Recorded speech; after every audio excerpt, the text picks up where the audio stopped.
या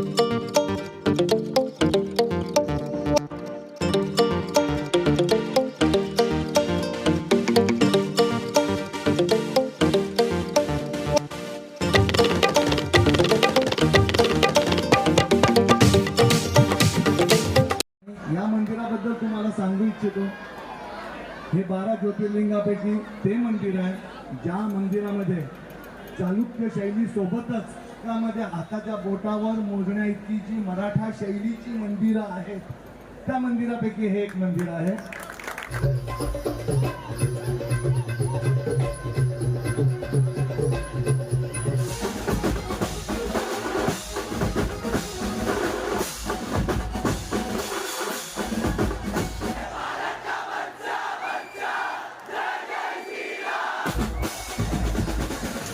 नमस्कार मंडळी, मी यज्ञेश्वरने पुन्हा एकदा तुमचं सर्वांचं माझ्या मराठमोळा अशा यूट्यूब चॅनलमध्ये स्वागत आहे.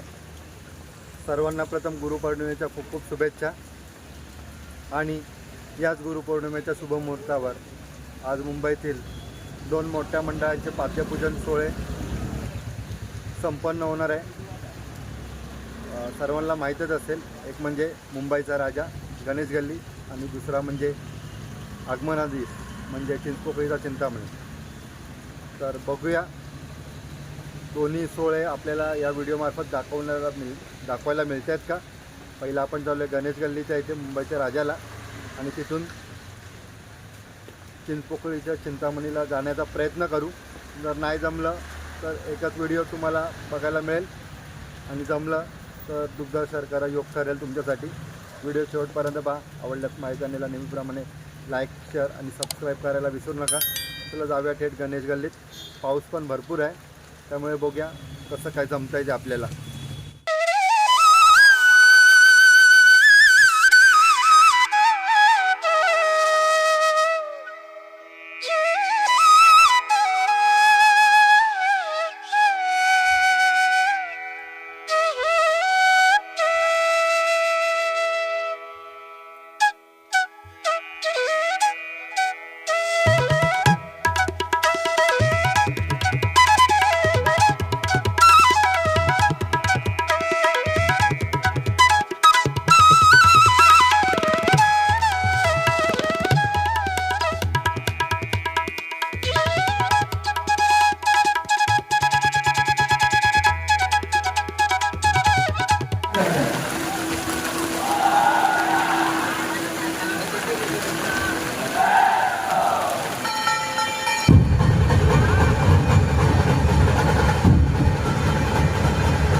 ते देखील या व्यासपीठावर उपस्थित आहेत.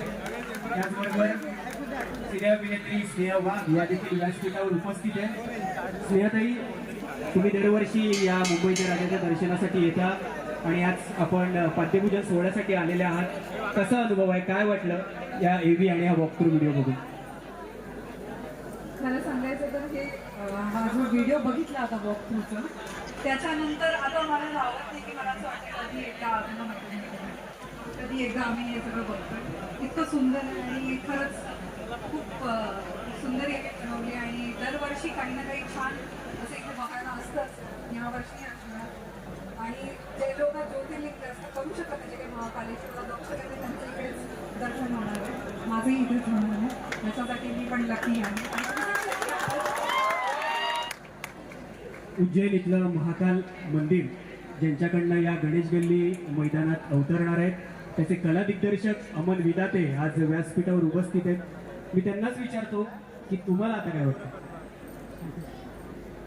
सर्वप्रथम मी मुंबईचा राजा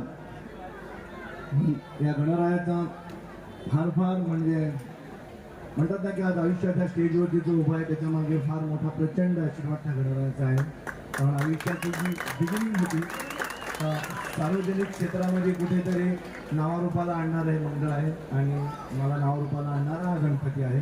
त्यामुळे हे माझं श्रद्धास्थान आहे, सर्वात आधी सांगू इच्छितो. आणि मंडळाचा मी फार आभारी आहे की त्यांनी मला शताब्दी वर्षाच्या स्वप्नाच्या पूर्वसंध्येपासूनच ही संधी दिलेली आहे. त्याबद्दल मी संपूर्ण मंडळाचा फार फार आभारी आहे. आपण इथे आलात, आपणही या डिझाईनची स्तुती केली, त्याबद्दल धन्यवाद. मंदिराबद्दल तुम्हाला सांगू इच्छितो, हे 12 ज्योतिर्लिंगापैकी ते मंदिर आहे ज्या मंदिरामध्ये चालुक्य शैली सोबतच, हे नीट ऐका तुम्ही, तर आपण इथे सगळे महाराष्ट्रीयन लोकांचे उभे आहात तर त्यांनी नीट ऐकावं. चालुक्य शैली सोबतच जगामध्ये हाताच्या बोटावर मोजण्या इतकी जी मराठा शैलीची मंदिरं आहेत त्या मंदिरापैकी हे एक मंदिर आहे. तर त्याच्यामुळे या मंदिरामध्ये हे मंदिर उभं करताना याचे जे चॅलेंजेस आहेत ते फार वेगळ्या प्रकारचे आहेत. कारण 3 शैली एकत्र येऊन हे मंदिर बनतं. हे महाकालचं जे मंदिर आहे ते मंदिर अखंड भारतातच नव्हे तर भारताच्या बाहेर पण जिथे जिथे हिंदू संस्कृती चालते त्या सगळ्यांचं हे श्रद्धास्थान आहे. आणि 12 ज्योतिर्लिंगांमध्ये याला सर्वात वरचं स्थान दिलेलं आहे. आपण सगळ्यांनी याच्यासाठी निश्चित द्यावं आणि आमच्याकडनं पूर्ण प्रयत्न करणार आहोत की होता होत थोडं सुंदरात सुंदर होईल आणि आपल्या सगळ्यांना इथे दर्शन घेण्याची संधी मिळेल. पुन्हा एकदा आपण सर्वांचे, सर्व गणेश भक्तांचे आणि मंडळाचे आभार मानतो. मला इथे स्टेजवर बोलवलं. गणपती बाप्पा.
पाद्यपूजन सोहळ्यासाठी मालिका अभिनेत्री प्राप्ती रेडकर यांचं इथे आगमन झालेलं आहे. आज मुंबईच्या राजाचा पाद्यपूजन सोहळा आहे. एवढी मोठी गर्दी आहे आणि ही दुसरी मानवंदन आहे मुंबईच्या राजाची. तर हा एवढी सगळी गिरती तुमचं दर्शन झालेला पाहते बघून काय वाटतं तुम्हाला? खरं तर मी एवढी गर्दी एक्सपेक्ट पण केली नव्हती.